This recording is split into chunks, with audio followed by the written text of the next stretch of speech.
So today millions of Indians have chosen to become digital content creators. They function as educators, reviewers, satirists, entertainers, musicians and influencers. ये सही मायने में sir Bharat के grass root communicator बन गए हैं और इनका यूट्यूब चैनल हो या इंस्टाग्राम पेज हो, ये इनके लिए सोर्स ऑफ एंटरटेनमेंट नहीं बल्कि इनकी सोर्स ऑफ इनकम है, इनका एसेट है. It is the fruit of their hard work. But एक चीज़ से ये सब परेशान हैं और उस मुद्दे को आज मैं सदन में उठाना चाहूंगा. That is the issue of fair use and arbitrary copyright strikes by digital platforms.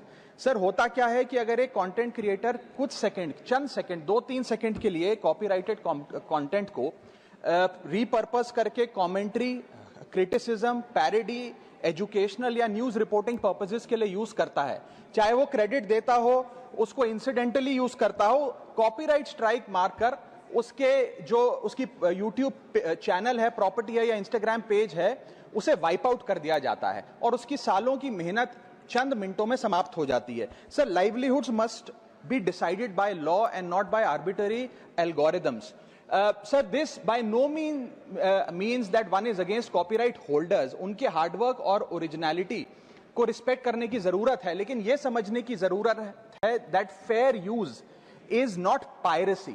Fair use where sometimes the purpose of using this content is incidental or transformative must not tantamount to wiping out somebody's hard work. Sir, because innovation cannot grow in fear and creativity cannot survive under threat.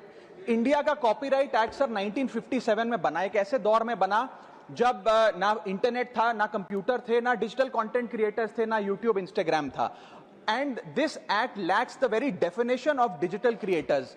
ये fair dealing की बात करता है, लेकिन fair dealing की बात किताबों, magazine और जर्नल के कॉन्टेक्स्ट में करता है, जो उस दौर की इंफॉर्मेशन डिसेमिनेशन के सोर्सेज थे, ना कि आज के दौर की. इसीलिए मैं 3 मांगे आज सदन में लेकर आया हूं. मेरी पहली मांग है, amend the copyright act of 1957 and define digital fair use.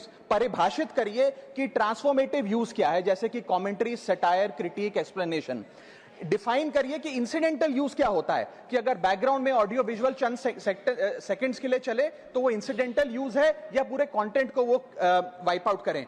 Proportionate use, educational use, public interest use and non commercial use की परिभाषा देने की आज आवश्यकता है. दूसरी मेरी मांग है sir, bring in the proportionality doctrine in copyright enforcement.